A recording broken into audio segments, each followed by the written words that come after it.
Welcome to Influential Entrepreneurs, bringing you interviews with elite business leaders and experts, sharing tips and strategies for elevating your business to the next level. Here's your host, Mike Saunders. Hello and welcome to this episode of Influential Entrepreneurs. This is Mike Saunders, the Authority Positioning Coach, and today we have with us Joey Mure and Russ Morgan, who are founders and partners at Wealth Without Wall Street. Joey and Russ, welcome to the program. Hey, Mike, thanks for having us. Mike, man, it's a pleasure to be here. Hey, I really love, it's kind of like a little pet passion of mine when I see names of businesses. It's like, okay, how descriptive is that of the service? And how did you come up with that and things like that? So Wealth Without Wall Street sounds so intriguing because people tie the word wealth to Wall Street. And then there's this big, gray area of we don't know how that works. And we hope that we have money to retire. And so when you guys are focusing on wealth without Wall Street, I'm super, super intrigued. So give us a little bit of your background and your entrepreneurial journey. And let's dive into some of your teaching points. Cool. Yeah, Mike, that's awesome. So this is Joey. And I started in the mortgage business back in 2003. And I thought I was kind of following the same way Wall Street and everybody else teaches to get to financial success. I wouldn't have say financial freedom because I just didn't even know that term at the time. And I would have tied financial success to increasing your income. And within a relatively short amount of time, I started having a lot more income than I anticipated. And yet I didn't feel like I was any more fulfilled financially, if that makes sense. I basically looked up at the end of the year and I'd say, man, I made a lot of money last year. In fact, I was making over $300,000 a year, but yet I didn't see any way out of the rat race, if you will. Now, fast forward, and this is about 2009. Russ and I had been friends for a couple years. He got introduced to a new idea and he said, hey, man, you really need to read this book. And I was like, okay. He said, by the way, it's $20. And I was like, okay, well, Russ, you want me to read the book. You could at least buy the book for me. This is low budget. Like you're charging me. How bad are you doing? This is the way this goes, Mike. He's always throwing me underneath the bus. I just wanted to invest in his future. Come on. You gave a book recommendation. I don't need to buy the dumb book for you. I saw a movie last week too. Do I need to buy that for you as well? Exactly. I just hand delivered a book to the guy. Like he could have went on Amazon and bought it and waited 2 days. I gave him same day service. but hey, here's the good news. If I wouldn't have bought it, I probably wouldn't have read it. So for that, I am grateful that he charged me the $20. It was infinitely more valuable than that $20. So as I was reading this book, it dramatically changed my outlook on what financial success or financial freedom even was. And I started implementing some of those things that we're talking about in the book and working with Russ directly as essentially my financial coach. And over 4 years, Mike, I can tell you it got heavier and heavier and heavier like this. I was compelled to say, this has been so dramatic difference for me and my family. I need to share this with other people, right? Like this is not something that is everyday knowledge, and more people need to know about this. And by the way, Russ, you suck at getting the word out. I mean, all of our friends and people that we know jointly, you've never even shared this with. So I gotta come join you. And so basically, I went to him. I said, let's do this together. And I went to my wife. By the way, she was pregnant with our fourth daughter, and she didn't work full time, so she was 100% solely. We were solely dependent on my income. And I said to her, look, I really feel like God's saying, this is what we need to do. This is what the step we need to take. I'm going to quit my job cold turkey and join up with Russ to get the word out about this. And I don't know about you, but I was expecting a very different response. I was expecting almost like, what in the world are you thinking? Yeah. Have you lost your mind? I can imagine that conversation with any wife, mine, yours. So yeah, how did that one go? Well, instead, she looked at me square in the face and she's like, I think you should do it. It was like without hesitation. And so that to me was really good confirmation that this is what I need to do. Russ and I joined up in 2014 and from there started to build out the process that he and I had been working out for 4 years. and started bringing other people through that same process. And we just happened to label it Wealth Without Wall Street because it summed up in a few words what exactly people would experience when they joined up with us to get to financial freedom. So if you could sum up the Wealth Without Wall Street mentality that your wife so readily said, yes, that sounds good. I'm only assuming that it was unique enough to be interest, you get your interest, but yet not out there enough to go, hold on. Like I can pretty much guarantee that it does not involve setting up a series of offshore accounts so that, no, I mean, let's get real. It's just like, oh, well, this strategy, yeah, that I've heard of that before. And this strategy, oh yeah, but it's how we put it together and how you structure it is the magic, I would think. Right. Well, and even more than that, Mike, what I would say is the reason why she was so quick to agree with me on this was she was experiencing a very different husband than what she had married 11, 12, 13 years before that. And that was because I was so thick in the corporate ladder, growing, influence and income, that I was less and less and less present at home.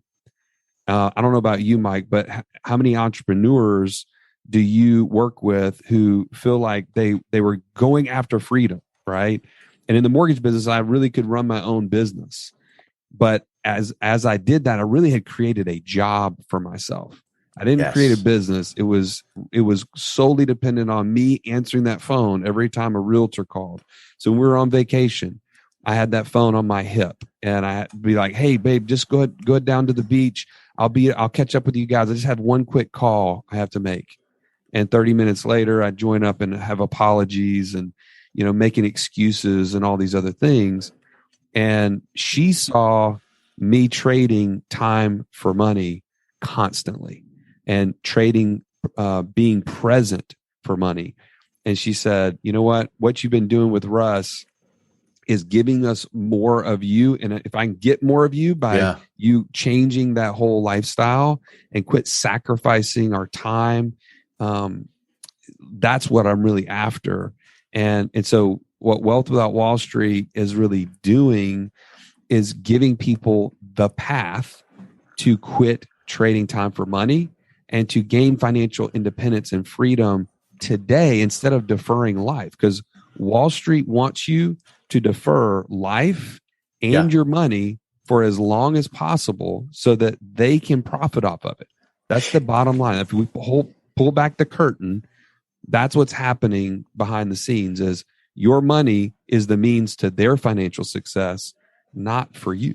And the most powerful resource out there that money cannot buy is that T word that you've been talking about, time, right? And attention. And I'll bet your wife, back at that example with the beach, and I know that was just hypothetical and might have even happened, but I know that it absolutely happened. she probably could have said, I wish you would treat us the same way that you treat those clients. I wish you would stop all things. And when you're on the phone with them, stop the presses and say, ooh, hold on, my wife's calling. I'll be back in 30 minutes. And that as an entrepreneur, as a type A++, that is a hard thing. You're trying to build and grow, but hon, I'm doing this for us. I'm doing this for the family. Yeah, but I feel like one of the learning points from the book 4 Hour Work Week by Tim Ferriss that I remember from that book is, you know what? Why work your fingers to the bone for your whole career and then go quote unquote retire? Why don't you build a business to the point that you can take these mini retirements and take 3-4 months off and go do what you're going to do now in your 40s or 50s or whatever age, and you come back and your business is humming right along and you pick right up, and then a few months later, hey, I'm taking another month off, rather than waiting till the end of whatever that timeline is. So I love that mindset of, the time and bringing that back to yourself personally and professionally. Well, and Mike, I think what you're really just kind of resonating with the message, because our means to that end comes through passive income, right? You can't free up yourself until you replace your active income with passive income. And you have to do that. We talk through that there's really 3 steps to getting there. And the first one is really getting clear and purposeful about what you want financial freedom to look like. So you gave an example, what Tim Ferriss says about how taking these mini vacations or these mini retirements 3 or 4 months out of the year.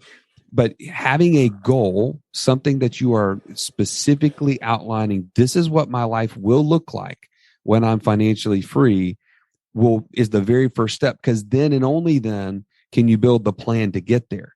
And what we find is most people, especially entrepreneurs, are very guilty of this, is they're so busy with all the different things, their job, their life, trying to hold up the time with their kids and their family, all the distractions of running the day-to-day business and working on the business, working in the business, all those things keep them from ever dreaming about what life would actually look like when they're free. In fact, they've quit dreaming about it because they feel like it's unattainable. Drowning. And so we actually walk people through a process to say, let's stop and let's dream a little bit and get very clear on what that looks like so that you build the plan to get in the right direction. And, before one of the statements you just made me think of the old Stephen Covey, begin with the end in mind. But before you can begin and set that course, you've got to know what the end is in your mind and get that clarity. So I think that's such a huge thing that too many people go, ooh, wealth, let's talk money. Well, for what purpose? And where's the end? And what's the end in mind? And I think that maybe the people have the cart before the horse, and you're really kind of pulling back on the reins and going, okay, let's just make sure we're taking step number 1 in the right direction, step number 2 in the right direction. No, I think you're great. I mean, this is so awesome. I've been able to sit here and listen to you guys talk. It's refreshing, Joey. This is oftentimes he won't talk. He won't speak up. He just makes me do it. If you listen to our show, you know that's a complete joke. But I do appreciate what you're saying there. It is. I mean, reason I was his quote unquote advisor at that point in time. We now avoid using the word advisor. We kind of believe it's actually a really poor word because advice is really nothing more than opinions, and everyone has one, but not everyone should take it. So I think that, when you see something that you want, what should you do? You should seek out experts. You should seek out people who are where you want to be. Mentors. Right. Yeah. I think finding someone that is on that journey, and what Joey saw that he wanted more of was more time, and finding the method and the path to get there is super important. And I think that's where people reach out to us. They're seeking freedom. Joey started laying it out. I wouldn't say it was as super clear to me back then because I was still really close to Wall Street. So I was a typical financial advisor. I actually became a certified financial planner because I thought all of that information, all of that knowledge about how Wall Street works was going to help me help my clients become financially free, which what that meant to me is that they could work as long as they possibly could, sacrifice time. And then when they got to age 65 or that magical, future age, that then they could ride off into the sunset and do whatever they wanted to, because that's what I was trained to do. And so I was training people to follow my training. And it took me about 4.5 years before the stock market crashed in the 08, 09 timeframe for me to realize that I was sitting there helping people get on a railway to nowhere, and the control and all the comfort that people were hoping for doing everything that they were doing, following the typical default plan of work harder, save more, spend less, get higher rates of return, became not whenever the market crashed and 40-50% of their money went away. And I realized that I wasn't helping people be in more control. I was actually leading them out of control. And so it's because that tool, the financial tools or the portfolios of products and things, you were just trained just doing, in lockstep with what you were trained to do. But it's that mindset shift. And I know back in those days, I had spent 10 plus years in the mortgage banking business as well. And I was I focused on debt restructure. So I can resonate with what you're saying there with people would come in and go, hey, we've got all this credit card debt, car loans. Let's get a, debt consolidation loan. Yay, you save $700 a month. And you ought to invest that and put that into some good vehicles. And then I know you know this, but I'm not kidding, because I would see those same people a couple, 3 years later. Hey, we need another debt consolidation. It's like you just ran your credit cards back up, and right. I thought we fixed that 2 years ago. And of course I'll help you, but that's my job. But it's that mindset shift of, okay, let's do this move. And then let's not do it again. I don't want to see you again. I want you to fix that spending and that debt and that mindset and those habits, so that then you do, it's like the way old days of, I forget the name of the insurance company, but it's like, you go from, anyway, you save money on your debt consolidation, and you take that $700 a month and don't just put it back in your lifestyle. You put it into some safe financial vehicles so that it's building your future. So talk a little bit about maybe some of the top strategies that you work with your clients on to once they realize this is the mindset that we now need to shift to, what specifically are you working with them to guide them to do? Well, I love the way that you set this up, because it really, it just goes, I just point people back to the process that Joey and I use. So give you some context, right? Because ultimately, at the end of the day, I don't think you should ever take advice, because advice is an opinion. You should be seeking someone who's in a position where you want to be. So I only say this in the most humble way, but I say it to give context to where Joey and I are at. We sit on this podcast, not because we have to, because we want to. We create over $55,000 a month in passive income that has nothing to do with our business, has everything to do with where we put money that is coming back to us every single month with friends.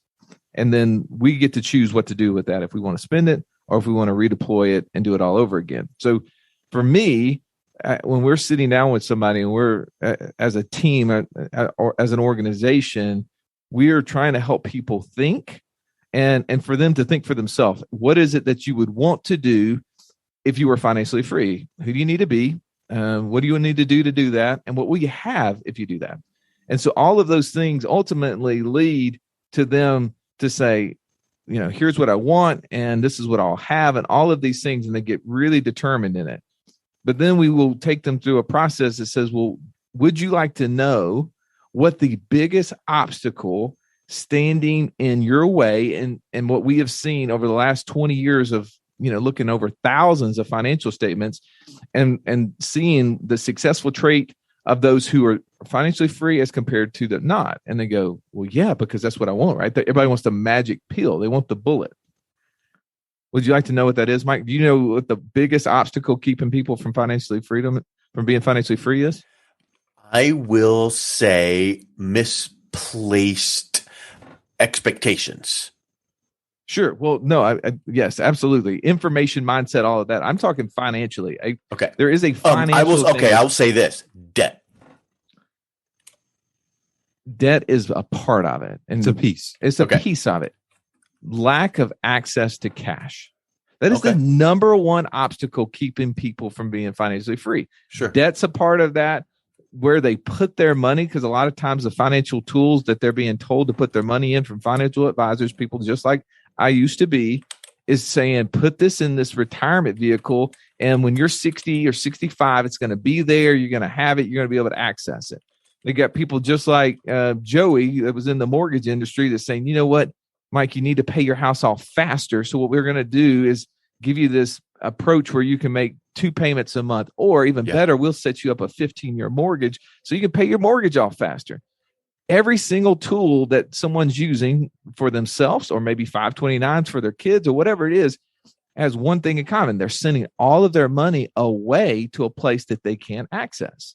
Yeah. So we always tell people, and we've heard this for years, we just don't follow the logic, is opportunities find what? Cash. opportunities find cash. But yet the reason why most people are the biggest obstacle from being financially free is they don't have access to any cash. Well, and they might have a lot of opportunity for that. Maybe they've got a high paying job, but they either mismanage it with the high debt that they have or their lifestyle. So it's that cash flow. And so they might logically know, hey guys, I would love to do that strategy you just pointed out, but I don't have the cash to do it. So it is. Yeah, exactly. I agree with you. It's the access to the cash, but many times it's not, oh, I just work an hourly wage job, so I don't have access to cash. There's that example. But many times it's the people that have dug themselves in a hole and they're paying $800 a month on a lease and $1,000 a month in, interest on credit cards. And it's like, you got to fix your cash flow problem, and now you've got access to cash to do these things we're talking about. Well, and even more so than that, Mike, I'll tell you this.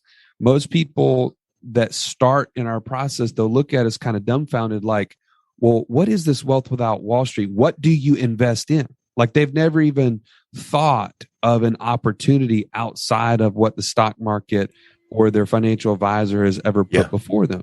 And the reason is it's kind of going back. That's a symptom of the underlying problem. They don't have access to cash. So if you don't have access to cash, you don't even see opportunities. But if you start putting money into your own control, which is a major step in our process, you start putting that money into a place where you can control and you have to tell it what to do. You will start educating yourself and seeing opportunities. They will be there. They've always been there. In fact, Robert Kiyosaki says that $1 million ideas and opportunities go under our noses every single day. We just can't see them because we don't have access to cash. And so once you solve that, and this is kind of going into the plan portion of our process, we then do an individualized investor DNA profile so that maybe you've not looked into all these different opportunities and you're just learning for the first time. If you'd asked Russ and I 5 years ago, we didn't know all these things. We had to start interviewing people 3 years ago and starting learning about these things. And then we applied them to who am I as an investor, right? So maybe you love the idea of land flipping. Like Russ and I have a land flipping business. We have short-term rental business. There's all these different things you can do. But you haven't looked at it and said, does that fit who I am? The investment is not nearly as important as who you are as an investor. So why don't we start with that? And that's part of our process. We bring people through this assessment. They go through and they start to then self-identify. Well, you know what? I don't know if private lending would be good for me because of this factor or this factor or this factor. And it really boils down to whoever you are becomes the best path or the course for you to take.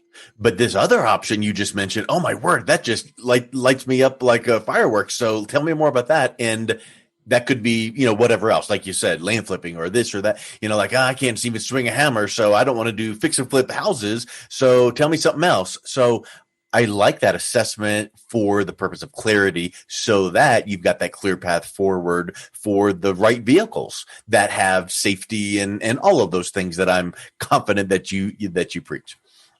Yeah. Well, for someone that's listening to this, no matter where you sit, we're always looking to try to figure out how we measure up against someone else. And you ask about tips. And so I love to try to give practical tips. My wife gets really frustrated at me when I just talk conceptually and I don't give her any practical things to apply. So here's a really simple formula that you can do right now, unless you're driving. Don't try to do it right now. Just if you want to know how close are you to financial freedom, it's a really simple formula. You just take how much money you have coming in every single month from things that you don't go to work for. That would be passive income. So that could be if you have a savings account and it gives you, 50 cents a month, whatever that number is. If you have rental property and it gives you $300 a month or $1,000 a month, no matter what that thing is for you that's coming in that you don't actually have to go to work for, it has to come in. It's not like, my stock in the company that I work for has gone up by $1,000. No, that doesn't count because it could go down by $1,000 the next day and it'd be gone for me. It has to come to you on a monthly basis. That would be considered passive income. If you take that number and you divide it into what your average monthly expenses are. So you have to know what your monthly expenses are, which I would say if you don't know that, that's a big problem. You should go fix that. You should go learn what that number is. But let's just say, for instance, your income, your passive income is $1,000 a month and your monthly expenses are $10,000 a month. That means you're 10% of the way there. That gives you a percentage. It gives you a visual. And you can now start setting goals off that. Where do I want to be in 3 years? Where do I want to be in 5 years? Where do I want to be in 10 years? And the thing that fires me up about that is when you set that as your standard, you can measure against that. You can see, are you actually getting closer? Because we've interviewed all the experts. We've interviewed Dr. Wade Fowle, the actual professor who's the world-renowned person to go to on what retirement income. On how much money someone needs to have in an account for it to last in retirement. And he sat on our show and said, well, I used to tell people it's 4%. If you had $1 million and you wanted it to last and not go to zero, guaranteed, you could take out $40,000 a year. So if you need $120,000 a year, so if you're making $10,000 a month or spending $10,000 a month, well, then you need $3 million. But then he adjusted that and said, well, that was before our government sent interest rates to zero and kept them there for 15 years. Yeah, right? So a little thing like that. Yeah. So now he'd say it's the 3% rule. So those numbers even go up that much higher. So if you needed $120,000 a year, you need to have $4 million in an account. And what ends up happening for people is they go, well, crap, I've got $200,000 in an account. And so you're saying I got to get to 4 million before I'd have enough to replace my $10,000 a month of expenses? How long will it take me? And the answer is never. And they go, and what will I have to sacrifice to get there? They say, well, I'm not going to do that. But yet that's not the solution. We're seeing people in our community every single day tell us, hey, by the way, we had just an email yesterday. Hey, just want to let you guys know, I got another rental property. I'm out up to $1,600 a month. I'm a third of the way to my financial freedom goal. And he started 2 years ago. I mean, this is like, wow. We see people moving there. Hey, have this corporate attorney had been, working in his job, make a couple $100,000 a year, got on this journey and said, hey, I'm going to create enough passive income. And within 3.5 years, he was able to fire his boss. These stories keep coming in every single week in our community of people because they have a very similar goal of what they want. And then they have a plan and a support team to help them get there. And that's just what I believe Wall Street has not created. They've created an arbitrary number that none of us really know what it is. And so we do exactly what they want us to do, which is put our head down, go to work for them and the companies that they're basically hawking. And they get to make all the money and the fees off of those dollars while it sits there for the next 30 to 40 years while we give up all the things that we really wanted. Well, I think that you paint such a huge picture of putting the control back in your own hands so that you are spending the time with the people you want to spend with and able to do it when you want and how you want. And I think, to me, hearing just some of the examples of some of the vehicles, you think about, wealth without Wall Street, I guess I would need to fill in the blank.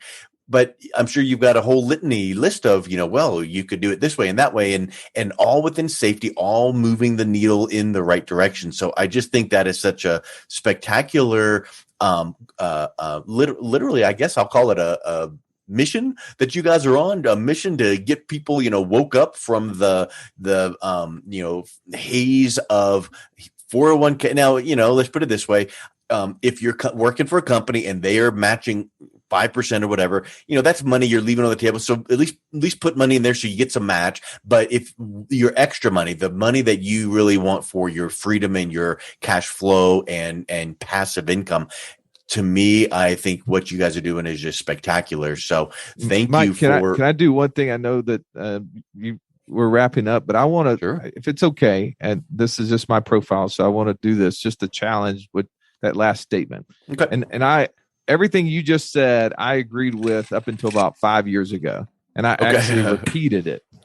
And it is that a 401k is good as long as I put up to the match because it's free money. Okay. And it was because I didn't have a measuring stick, right? So remember, all of these things are just tools. Robert Kiyosaki says there's no good or bad investments. There's only good and bad investors, right?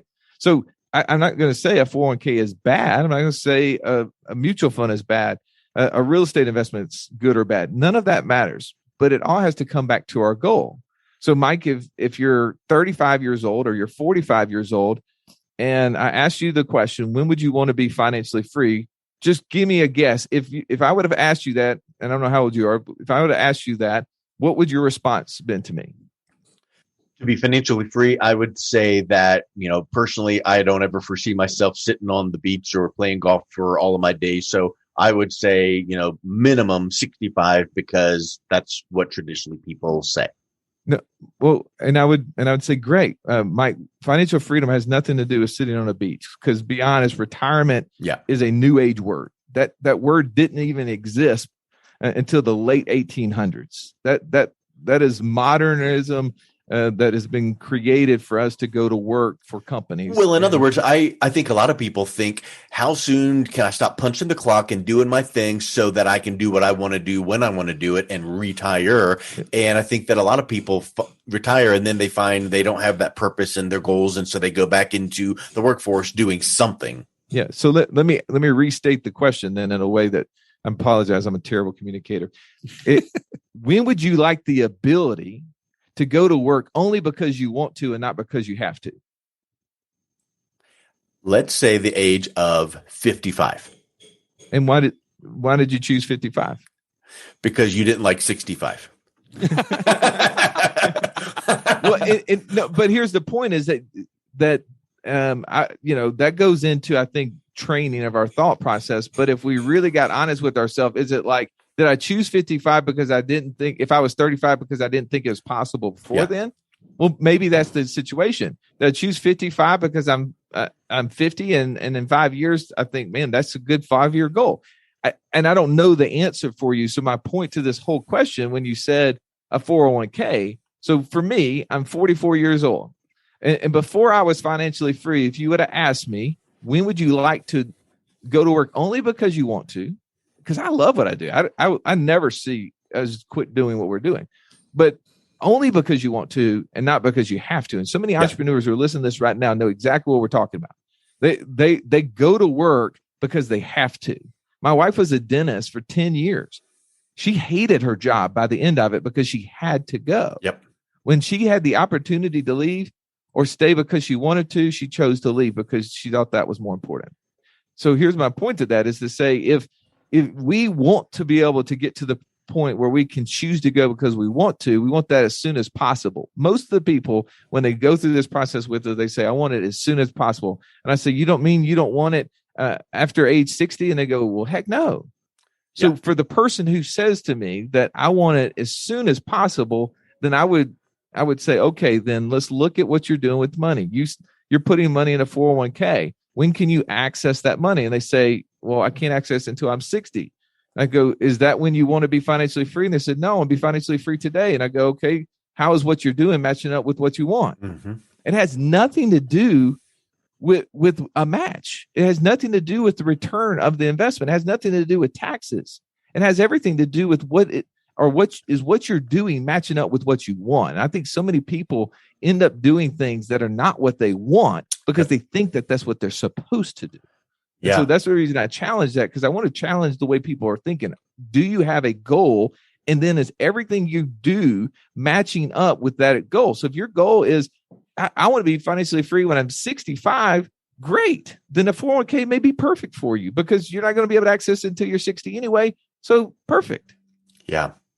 Well, and I think the big thing that a lot of people don't, do is that clarity exercise.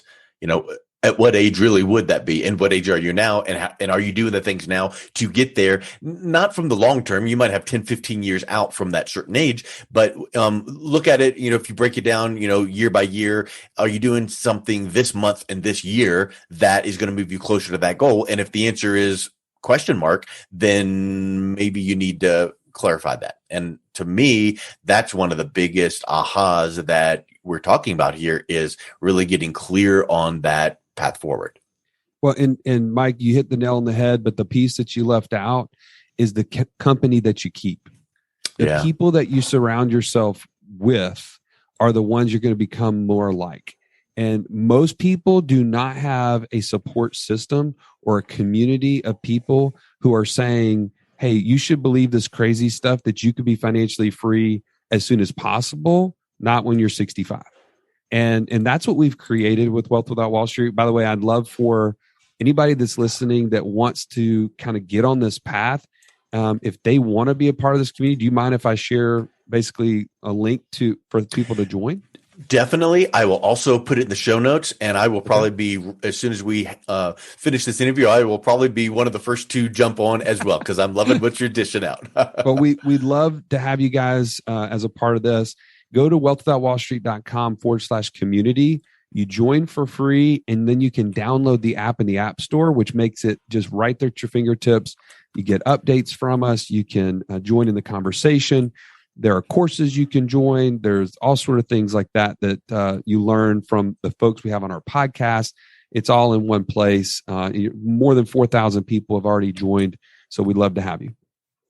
Awesome. Well, let's wrap up with that, because that just really, really was a spectacular opportunity to join people that are, on the same path. And I'm sure that with you guys guiding in that community, then whoever was it, Jim Rohn, that said, you will become like the 5 most people you're around with the most, and the books you read. So I think when you can surround yourself with people that are doing it, that are on the same level as you, as well as look ahead to the people that have done it, like you guys, then that way that gives you that clear path forward. So I encourage everyone to check that out. And I really thank you guys both for your time today on the show. Yeah. Thank you for having us. Yeah, our pleasure, Mike. Thanks. You've been listening to Influential Entrepreneurs with Mike Saunders. To learn more about the resources mentioned on today's show or listen to past episodes, visit www.influentialentrepreneursradio.com.